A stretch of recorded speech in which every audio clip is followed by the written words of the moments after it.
Welcome to the Versus Men's podcast, where we're having real conversations and stories on faith, manhood, relationships, culture, and everything else in between. These conversations are tough, but we're honestly doing them because we have to become the men of God that He's called us to be. You aren't the only one who's trying to figure out your faith, your marriage, or you're struggling with an addiction. That's why this podcast exists. So thanks for listening, and if you enjoy this content, like, subscribe, and send it to a friend who needs it. Thanks for joining.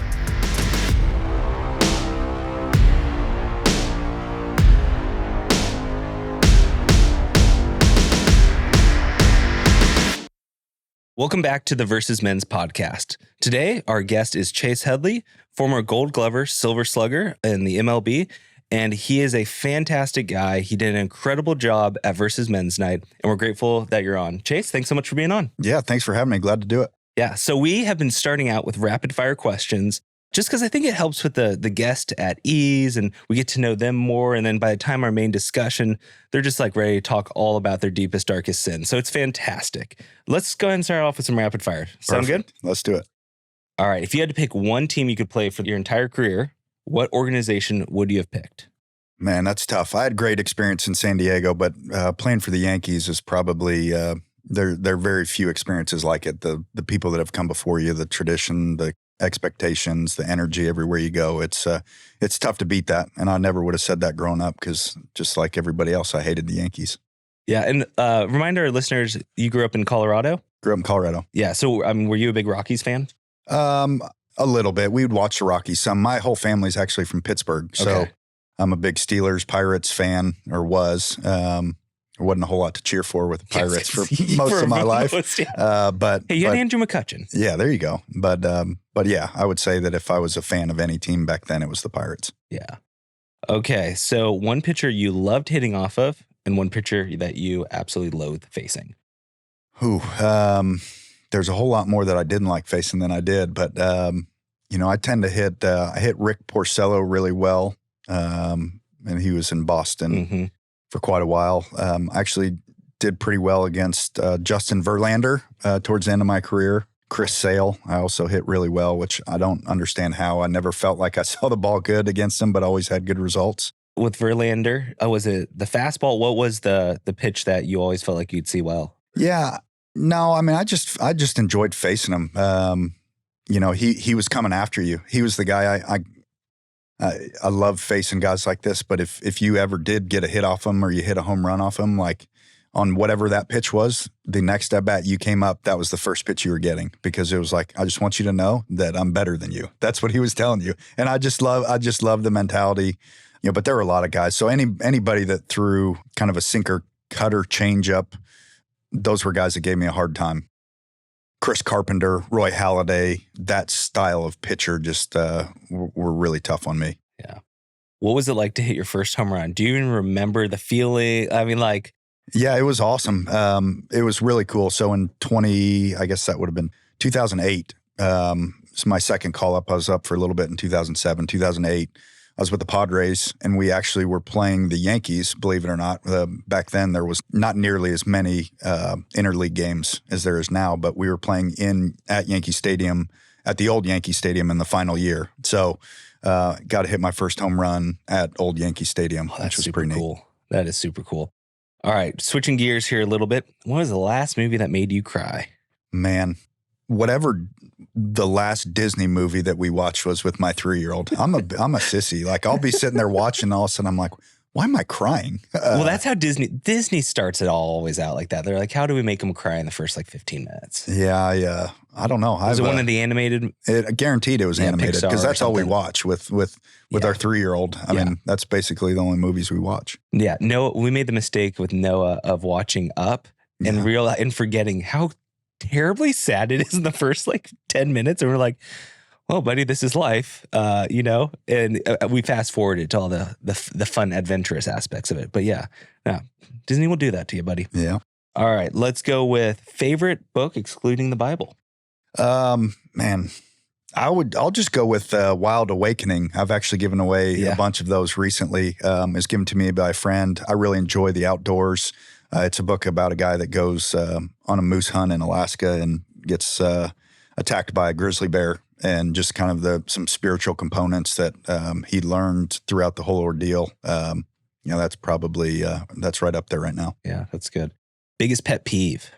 Biggest pet peeve. I think my personality. I hate to see potential in somebody that isn't realized. So when I'm coaching or doing something, it's always like if I see something in somebody, like I want to get it out. And people that have a lot of ability or talent in a certain area that just kind of float through, I generally don't get along with those people. Just because I feel like what you're saying, I'm just reading the room, is you don't like laziness. I don't care for laziness. I don't know. It's just, for me, I've always wanted to go and be the best at whatever I'm doing, and whatever that ceiling is, I wanted to get as close to that as I possibly could. And, now as I coach and I raise my boys, that's my hope for them, is that they would, use the gifts that God's given them to serve and to, do the best and most that they possibly can with those. And Chase, like, you were obviously an extremely talented athlete, but there's also a level of just like grit that you have, of hardworking grit and passion that drives all that. And so that makes a whole lot of sense why your pet peeve would be like the polar opposite of that. Yeah, I'll never forget. One of my favorite teammates was Brett Gardner. I played with him in New York, and not a big guy, but walk on at college, played 13, 14 years with the Yankees, but he did have a great career. One of the most mentally tough people I've ever been around, but I'll never forget one conversation we had. I came in and we had a player that had just come in from another team that was incredibly talented. And at the time he was kind of a utility player that wasn't playing a lot, and he was satisfied. I mean, he was happy with that. He wasn't going to work hard. He wasn't going to do anything. And I said something to the effect of, man, I can't believe how talented he is, and it drives me nuts that he doesn't work hard. And Brett looked me right in the face. He said, Chase, if every one of those guys worked hard, you wouldn't have a job. I was like, touche. So yeah, that's a good story about that. Yeah. Off air, I'll ask you who it was. Favorite city to play in or to visit, just in general. Man. We'll say favorite city to play in, and then we'll go to like just visit, vacation. Yeah. One of my favorite places to play was Pittsburgh. I loved the stadium. Had a lot of family there. Cool stadium. Just an incredible stadium. So I really enjoyed playing there. I'll tell you what, playing at Fenway as a Yankee was pretty awesome. I mean, the energy in the stadium, you just couldn't help but be ready to play each and every time you got to play the Red Sox. Now, did you get heckled pretty good there? You know what? I'll give Boston fans credit. They are on you. Yeah. But it was never personal. It was, you suck. I hate the Yankees, whatever, like all inbounds. There were some other cities that you went where it became personal, and it became like, I'm actually afraid this guy might come out of the stands and try to get me when my back is turned. Never felt that way in Boston. Just probably LA. It's fine.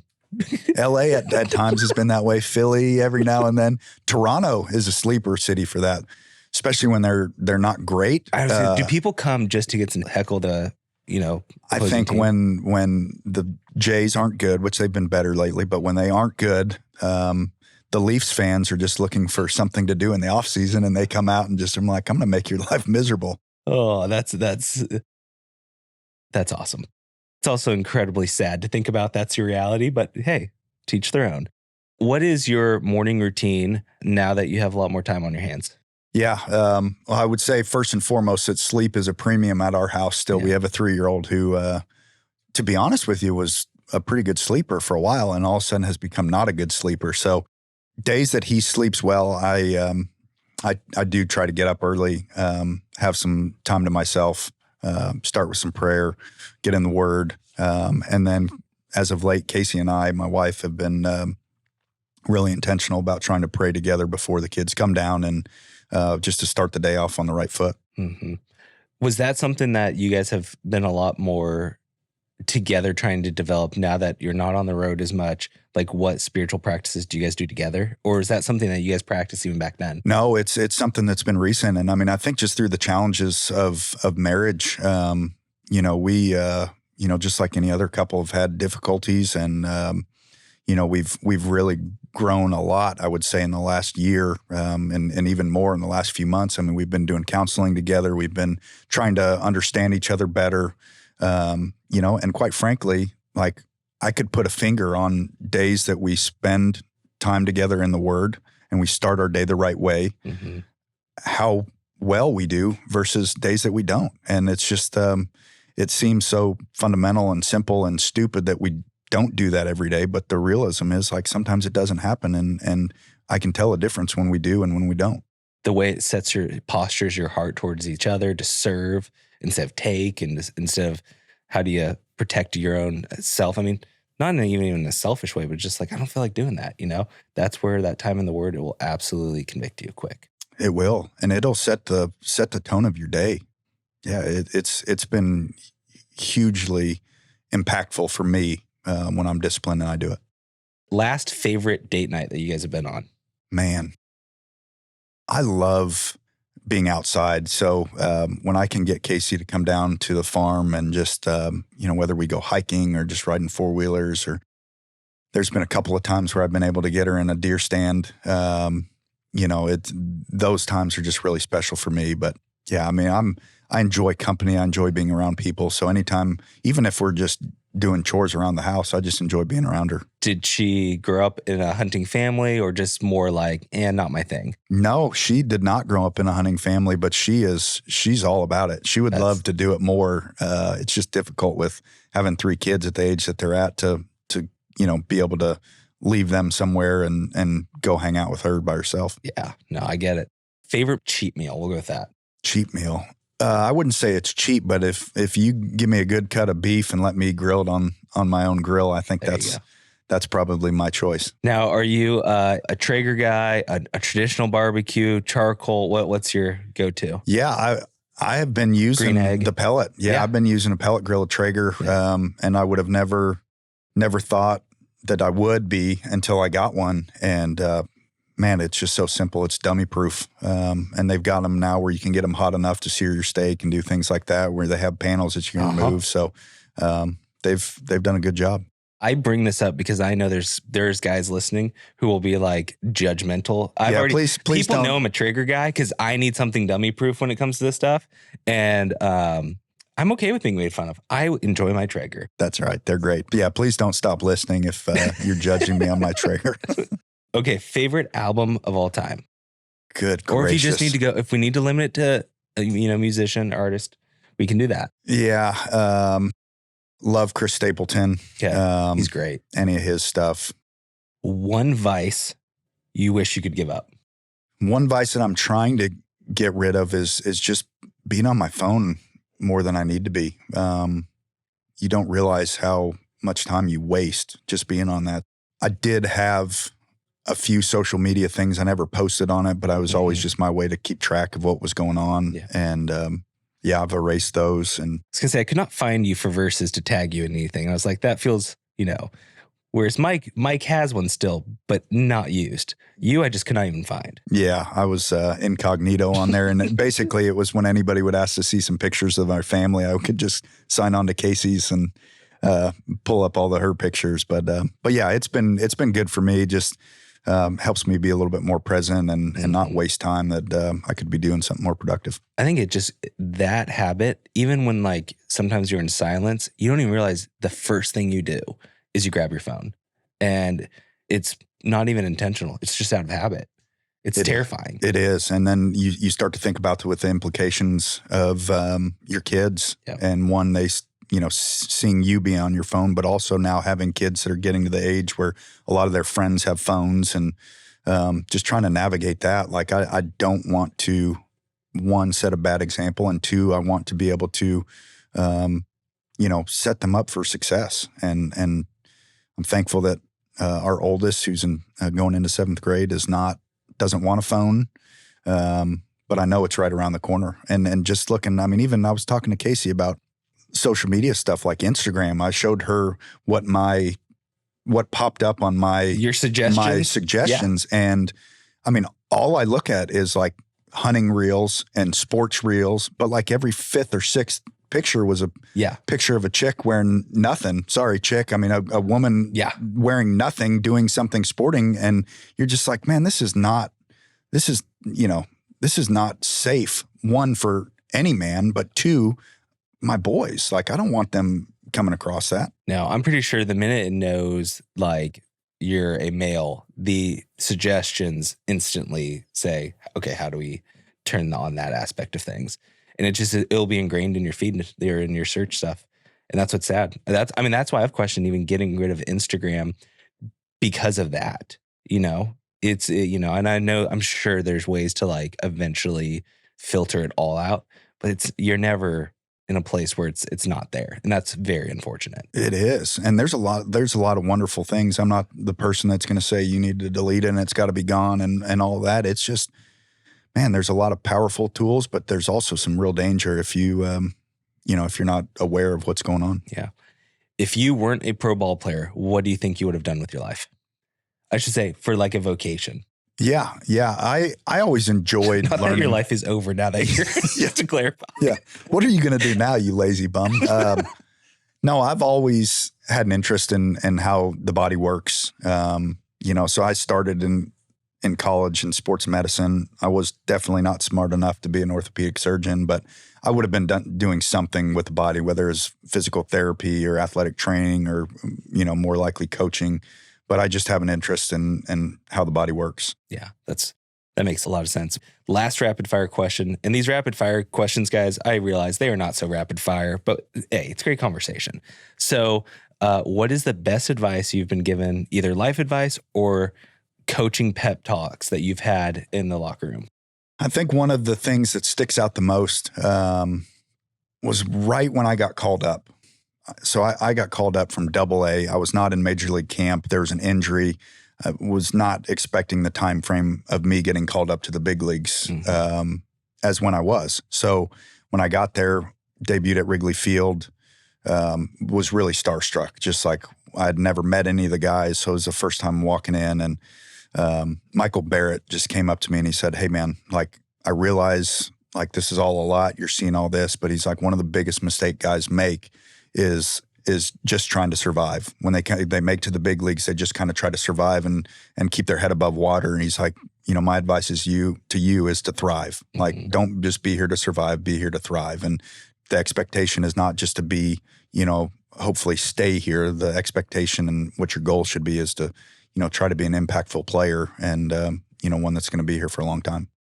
What's it like to be in a clubhouse? Like, it seems like when you get the behind the scenes, camera stuff, either everyone is put together and like there's no hazing, no jokes, it's all serious. But what's it really like when the cameras are off and the reporters are out of the room? Yeah, you asked that question. I immediately started smiling. Yeah. One, I mean, that's what I miss the most. I miss the camaraderie. I miss the guys. I mean, it's all of the above. It's exactly what you'd expect, but it's also like a lot of guys that really care about each other, that are there for each other when hard things are going on. Supporting kids coming in and out, just father-son relationships. That is what's great about it. And guys that know what you're going through, right? Like they're living what you're going through right now. And to be able to have a relationship with somebody like that really gets it, there's really no replacing that. Are your bonds with other players, because you see so much of their life, is it just natural, or are there guys who it's like, no, that's not really their thing?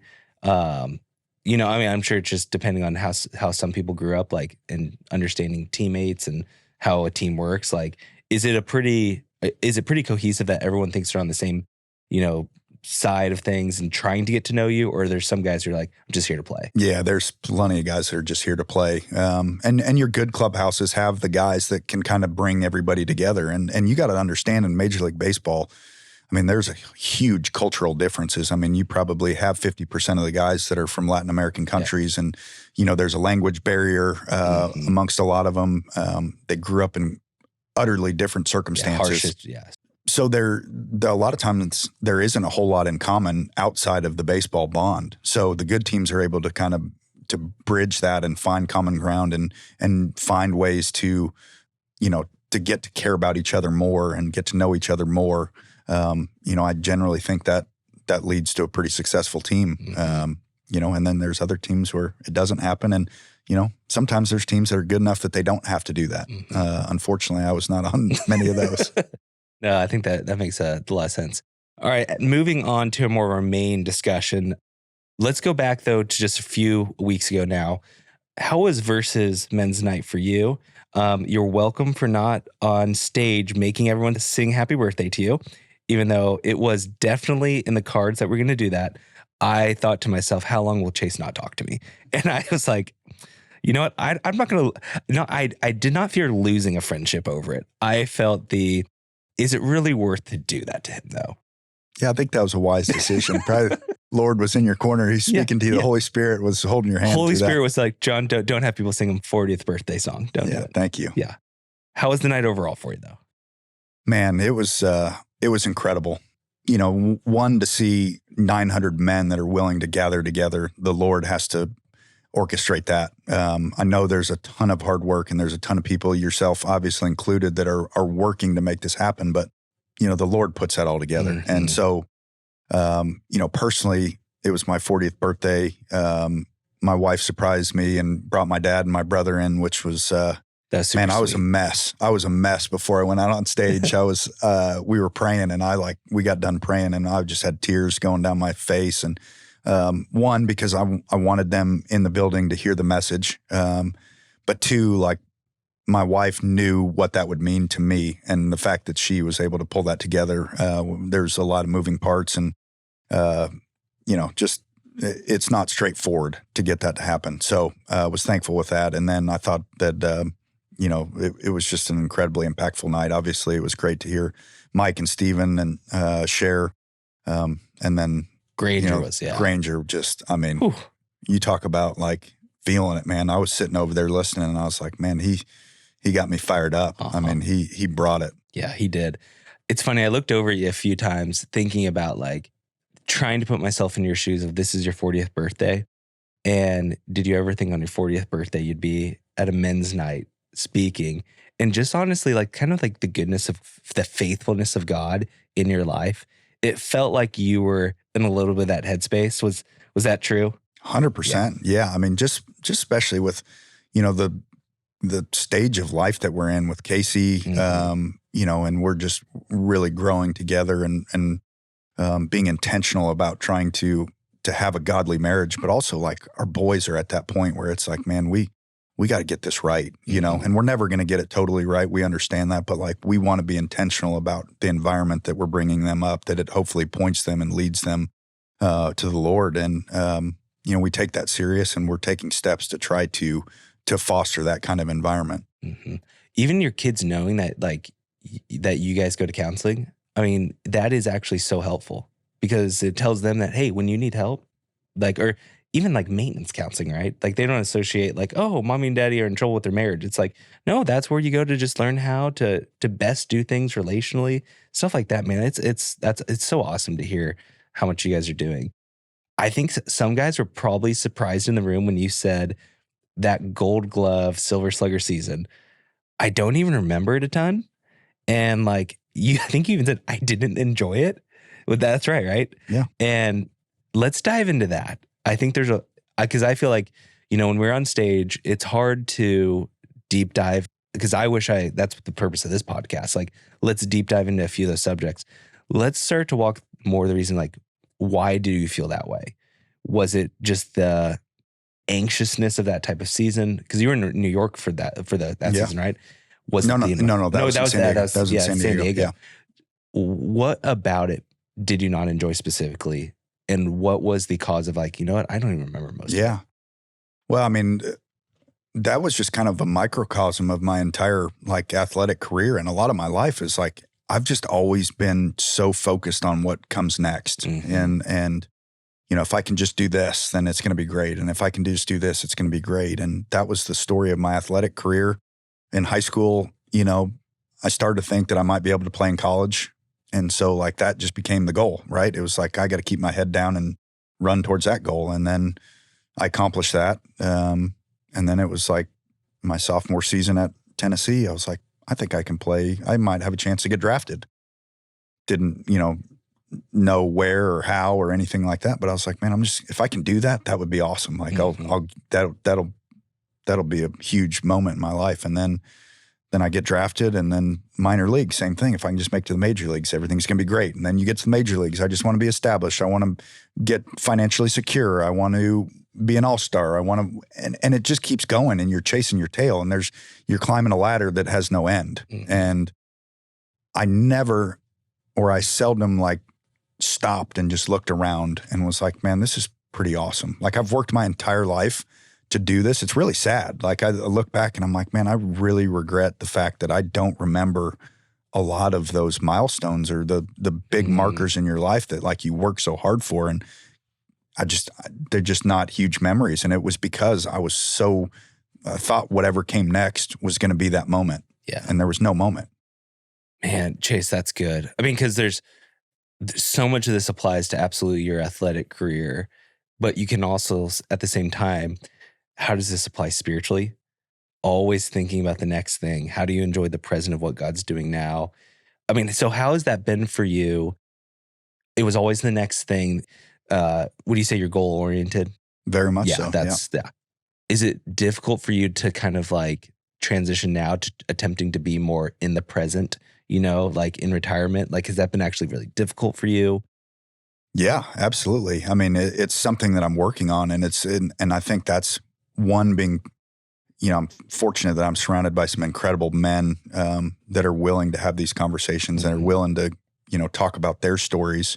But also, like, for me, just to, through counseling some of these things, like, I'm learning why I'm wired the way that I am, and, becoming a little bit more self-aware of, where my blindnesses are and my weaknesses are, and just trying to, not focusing on those, but trusting that God is bringing these into sight because He wants what's best for me, and knowing that, like, being present, being the husband that I need to be, being the dad that I need to be, being the friend that I need to be, being, whatever the next occupation is, or my next, role, hopefully helping out in church or, volunteering at the school, whatever it is. Like, I'm trying to step into that, and I want to be present for what He wants to use me for right now. Yeah. Chase, we are grateful for, he mentioned it, helping out at the church, and you're going to see Chase doing a lot more at Rolling Hills, and just because your posture of like, hey man, I'm just here to help. Like when we were at lunch a few days before Versus, and I was like, hey, I'm going to go set up stuff. And then you're like, what do you need us to do? And I love the fact that it's like, you backed me into the corner of like, no, John, if you need help and you don't ask right now, I will be upset with you.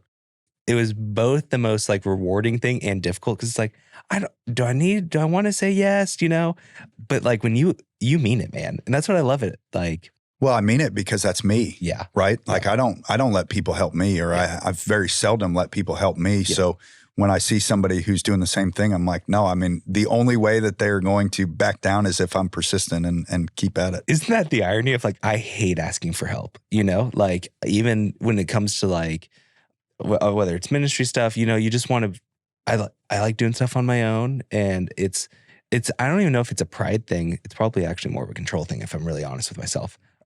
But like, there's such an irony that like guys like us, we struggle to ask for help with things until you need a community around you to say, hey man, we're not giving you the option. Just tell us. Yeah. Has that been, how have you gone down? Because, you're in a men's group, and having guys sit there and say, Chase, how do we get to know you better? Like, how has that been for you over the last, few years? Yeah, it's been really hard. It's not easy for me. That's not my natural. Yeah, that's what I mean. It's not your instinct to slow down and say, let me be present, grow these, friendships. We all want good friendships, but like. Yeah. No, it's been difficult. It's been tedious. It's been slow. I've been doing some, I don't know if anybody's heard of the Tin Man. I've been doing a part of a group with them, and just trying to become emotionally aware, trying to practice the things that don't come naturally to me, because I think it's important. And at this point, like, I've made strides, but I'll never forget. I mean, Casey and I were arguing one time, and I was like, man, I'm trying. Like I'm working. I'm doing, I'm meeting with this group every Wednesday. It's like painful. I hate it. I despise doing this work all the time, but I'm like trying. And she was like, well, it's not working. and it just was like, stabbed me right in the chest. But it's, you do start to see the changes, and Casey's been able to observe those. And I hope, one of the best things that's come from it is I understand my kids better, and I understand where they're coming from. And hopefully I have some tools that will help me to help them, in the times of trouble, and recognize, because they're like me. They're not going to say, hey, Dad, this is what's bothering me. Yes. But like kind of seeing markers and being like, hey man, like something's going on. Like, how can I be there for him? How can I support him? Like that's where I want to be. I'm certainly not perfect at it, but like, that's where I'm striving. That's where I'm going. That's where my sights are set. That's my goal. Yeah. No, it's so good. When you were in New York and all that pressure, was that healthy for your life, or did you find it crumbling? Like, let's be honest, because you can both get the best out of someone with that much pressure, but it can also be secretly killing them. Oh, it did. I mean, and it was, you talk about not asking for help, and there's a pride, and part of being a man is what we feel like is like, man, like I don't need anybody to feel sorry for me. Like I just need to strap up my boots and keep my head down and go. And I'll never forget, I don't remember if it was either 2015 or 16, but the first month and a half of the season, like I literally was the worst player in the big leagues, the worst everyday player. I think I was hitting like you had a tough start. It was like I was hitting 110. I didn't have an extra base hit until like the middle of May.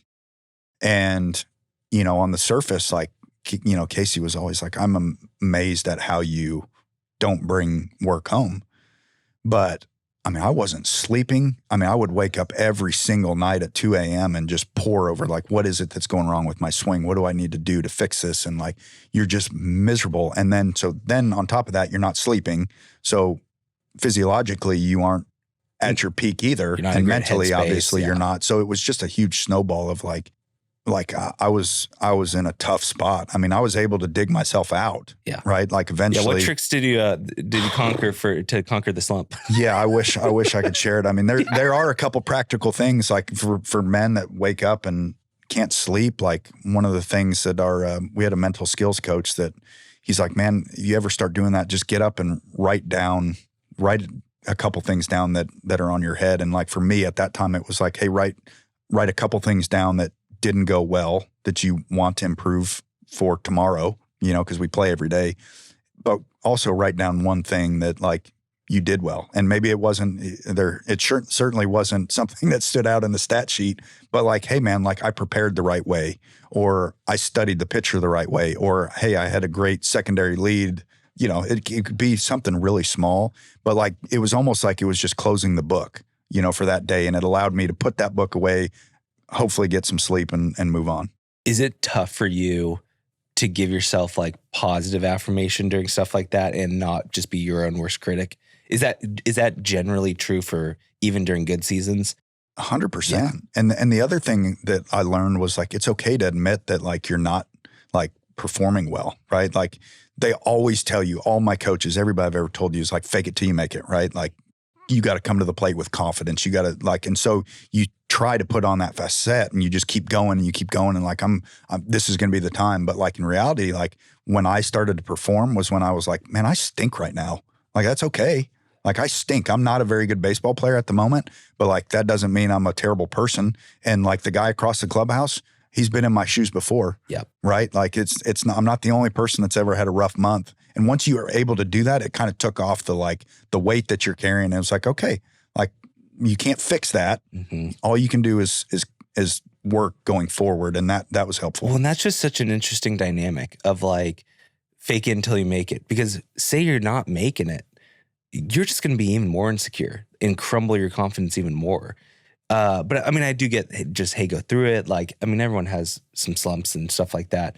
But like, is there just a level of confidence that you have to eventually get to a point where it's like, hey, this is not my entire world, and almost the less you care, the better it is, You have to. And I think, I was fortunate. I mean, I was a believer and I had some believers around me, but man, if I had the level of faith that I had right now, I know that I would have handled it better.